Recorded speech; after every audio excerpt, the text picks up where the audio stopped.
Welcome to the My Tennis Coaching Podcast, your go-to resource for all things tennis coaching. Your host is Steve Whelan. Here, we dive deep into ecological dynamics and constraint-led coaching practices.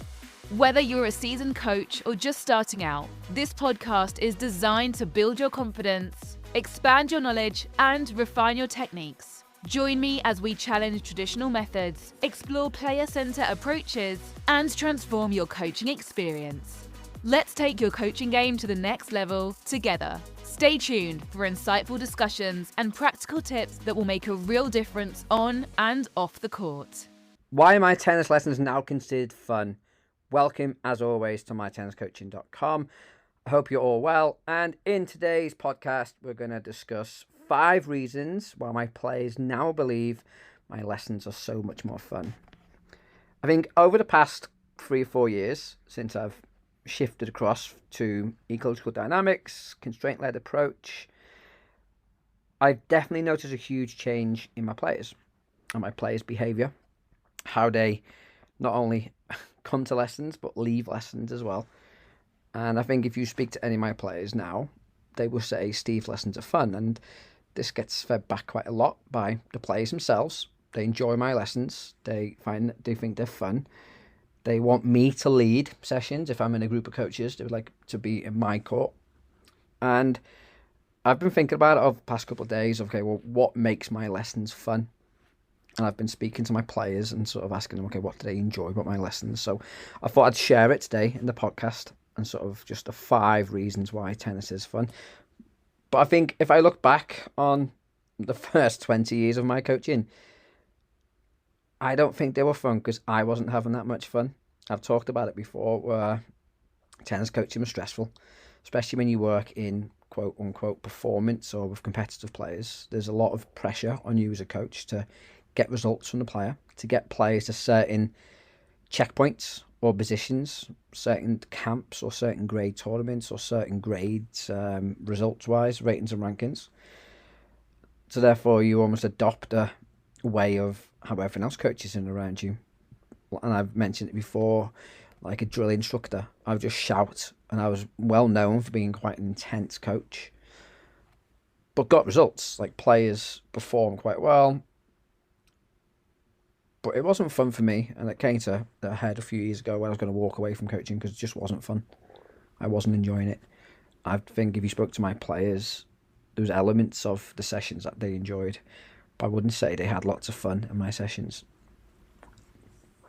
But since I've moved across to ecological dynamics, I definitely see a shift and a change in players' behaviours. And I thought I'd just share with you that today. So I think number 1 is we play tennis. I think gone are the days of the isolated drills where the players are standing in line or they listen to a 5-minute explanation of how to hit a forehand or backhand. When I'm talking about how they need to have a serve like such and such player, whether that be a professional player or one of their peers. Like the perfect forehand has gone and we just simply play tennis. I think every lesson now involves the game itself. And again, a misconception, and I've had it this morning on LinkedIn, people think that I just play games. So I will just set up a game up and I'll take a back seat and I'll stand back and let the kids play. And then the game will do all the teaching for me. And that's not what constraint-led approach is. Constraint-led approach is playing the game. But as a coach, I've got to be quite eyes on and make sure I'm manipulating the constraints to help and guide or shape the player to make more efficient and effective choices. So when I say we play tennis, it's not just we play games. They are tennis games as such, but they have quite a clear intention. And even with the isolated basket drills, they are constraint-led drills, but at the very extreme where you constrain it so much where it almost looks nothing like tennis. So I think my games now, my practices are more representative. They look and feel much more like tennis. And I got into a great heated debate this week over the whole thing about catching over hitting. And I said in the podcast last week, I'm not saying catching isn't an important skill from a physical literacy point of view. But if I've got a choice between throwing in catching with a player or hitting a tennis ball with a player, I'm going to pick hitting a tennis ball. I'm going to pick tennis over anything else. I think that's what players enjoy because they come to play tennis, therefore we play tennis. And I think that's one of the biggest pulls for my stuff now. My players enjoy playing the game of tennis. Number 2, I think empowerment. I think the players are very much in control in my sessions. And that makes a lot of coaches feel uncomfortable of giving control over. Because I think if you look at the vast majority of tennis lessons, the coach is in charge, the coach is in control. But I see it now as I'm no longer in the driving seat, the players are. I think the answers to the questions, the solutions to the challenges, and the vast majority of the decisions are made by the player. And I've gone from more sort of the drive of the bus to the passenger. I'm more of a guide. And I'll offer support when it's needed. I will manipulate the constraints of the game when it's needed. I'll ask a question when I think it's needed. And I always try and ask myself a question. If I'm going to intervene, if I'm going to stop the session, if I'm going to stop and speak to the player, is it going to add value? And if it's not going to add value, then I'm not going to say anything. I'm not going to get involved. Or can I go in and ask a couple of questions of the player and get them to try and find a solution or get them to think of something a little bit different? But the players now make the vast majority of decisions. I will probably maybe go in with the intention of the session. But it's definitely co-creation with the player. The player will make decisions, and that might just be picking the scoring system. They may come up with an idea or a constraint themselves of how they would like to change it. And rather than just going, yeah, maybe next time, I'll listen to it and take it on board. And if it makes sense, if it's going to help the player find the solution, then we'll definitely try it out. Number 3, it's more of this is more in group settings. It's difficult to do in a one-to-one situation, but definitely bringing more peer-to-peer learning within my squad coaching. Because I think within the squad coaching, it's a great dynamic that's quite unique to tennis because you've got loads of players together. And even in an individual sport, they can all learn from each other. So the vast majority of now my interventions within the squad is I bring the players in, I'll pose a question, and the players then have 30 to 90 seconds to discuss solutions, ideas. So rather than me telling them ideas and telling them solutions, I might ask a question in terms of, okay, how did you find success in the last game? Turn around to the person next to you and you've got 30 seconds to share. And they'll just share what they found was successful. And then I'll say, okay, in the next 30 seconds, tell the person next to you what you're going to go out and commit to. And it might be a case of, I found success going to the backhand. I'm going to commit to going back to that. And the players just share it between them. And then at the end, say, okay, well, go out and show me. And obviously, again, as a facilitator, as a coach, I'm listening in to as many conversations as possible. I'm trying to keep them on track because sometimes kids can go off track and go off on mad tangents. But more often than not, especially once they do it 3, 4, 5, 6 times, you'll start to get really good answers. And you'll start to get stuff that maybe you've not seen as well.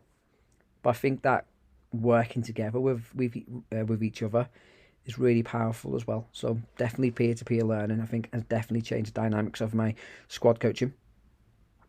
Number 4, we're going to focus on behaviours, not technique. And this is something that I took from Mark Bennett and his performance development system, PDS. I really encourage you to stick that into Google and have a look at Mark's stuff. And he always talks about behaviour drives performance, or behaviour is not an outcome. Sorry, performance is not an outcome, it's behaviour. Sorry if I got that wrong, Mark.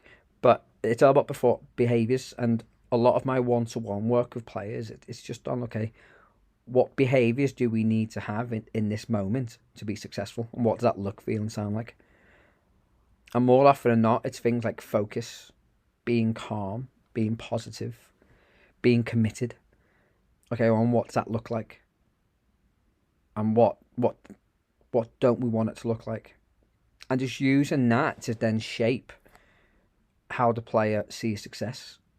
Because it's right what Mark says, like behaviours do drive performance. If I'm in a calm, focused and confident state, I'm probably going to play really well. If I'm nervous, distracted, or I'm scared, it's going to affect how I hit the ball. And with stuff like that, you give players something like they can almost control. You can always control your behaviour, or manage your behaviour, I should say. And it's something that I think really helped the players understand that it's not about the outcome. It's not about how they hit the ball as such. It's about how they control their emotions and how they adapt and sort of see the court. So big focus on behaviours, not outcomes, has been a big beneficial change. And number 5, the last one, it's definitely a non-judgmental environment. And you probably guessed from the previous 4, like, for my old style of coaching, where I'd tell the players what to do, when to do it, and how to do it. And if they made a mistake, I'll tell them that they've made a mistake, and I'll tell them how to fix it. That can't be a nice environment to learn in. And I think back to like my school environment, and that's what it used to be like, especially growing up in the 90s and sort of late 80s. Like, it's not nice to be told that you've got it wrong.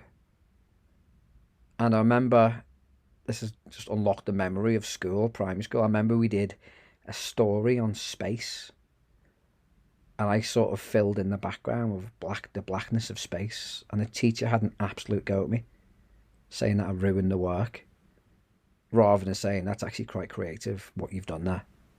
Again, their perception of what good was and mine was two completely different things. But I always remember that stuck in my mind, of like just being told that your work was rubbish, even though I was being creative in my mind. And I always think about that when I coach, because like when players make mistakes, we're so quick to tell them how to fix it. We're so quick to tell them what they did wrong. And what I want my players to experience now is a safe environment where they're not judged on mistakes. They're not pressured into making sort of immediate improvements. When I feed back to my players now, I think, again, taken from Mark Bennett's work, is okay, player first, coach second, player last. So when we have a little intervention, the players give me their opinion first. If I think it's needed, I might add my opinion. But more often than not now, I don't need to add my opinion, because the players come up with something really good themselves. And then make sure the player speaks last as well. So the player almost then says, this is what I'm going to go out and commit to, rather than me telling the player, I would like to see this. And that just takes a huge pressure off the player to accept that you are going to make mistakes. And it's okay to make mistakes, because we need mistakes to learn. We need mistakes to understand, okay, that's not working. And because now it's a non-judgmental environment, it is less pressured. And there'll be some of you listening to this going, yeah, this sounds all too nice and too fluffy, and how is that going to teach players to be sort of deal with the harsh realities of tennis? Well, it does, because on a tennis court, like, you're the first line of judgment. You can control your behaviours. Yes, you might not have peer-to-peer learning on court, but you can definitely talk to yourself, and you are empowered. And these are all skills that we probably all agree tennis players need, but we strip them all away in a coaching lesson. And I think a part of it is the money value. Oh, you're paying me money, therefore I have to show that I'm the expert. I've only got an hour is a classic one that I get pushed back with a coach all the time. I've only got an hour. I can't be standing around asking questions for half an hour and the player giving me these rubbish answers. I'll just tell them. It's easier for me to tell them.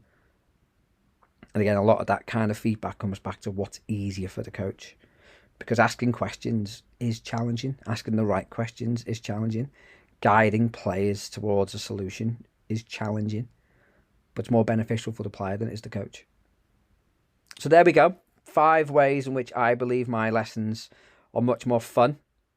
And it's completely changed how I feel about tennis coaching. I love tennis coaching. I love every single lesson that I do now. It's very rare that I will drive into work dreading a session that I lead. Because, again, the players lead in the session. And it's nerve-wracking at times, because I might not have an intention, and things go wrong. And I get constraints wrong, and sometimes I get the messaging wrong or the questions wrong. And it happened recently as well, and that's fine, because I've automatically gone into a session with the wrong mindset, and then I'll learn from that as well. So there you go. Hope you enjoyed it. As always, please leave any comments or questions on the Spotify comments part, which is a pretty good new feature. And if you haven't already, please subscribe to the podcast. I think 95% of listeners are not subscribed. So it really helps get it out. Podcasting's really tough. Like, I thought YouTube was tough in terms of getting views and people to watch and subscribe. Podcasting is the most difficult platform that I'm currently putting content on. I quite enjoy the podcast because I like listening to podcasts in the car more so than watching videos and stuff. So I think it's a good medium, especially for tennis coaches who travel an awful lot, to listen to. So if you do enjoy these podcasts, please give it a like, give it a share, make sure you subscribe, and until next week, I'll speak to you soon. Thank you for tuning in to the My Tennis Coaching Podcast. If you enjoyed today's episode, be sure to subscribe so you never miss an update. Your support helps us bring more insightful discussions and valuable tips to enhancing your coaching journey. Don't forget to follow us on Instagram at MyTennisCoaching for daily inspiration, coaching advice, and behind-the-scenes content. Stay connected, stay inspired, and keep pushing the boundaries of your coaching skills. Until next time, keep fostering growth, innovation, and excellence on and off the court. See you in the next episode.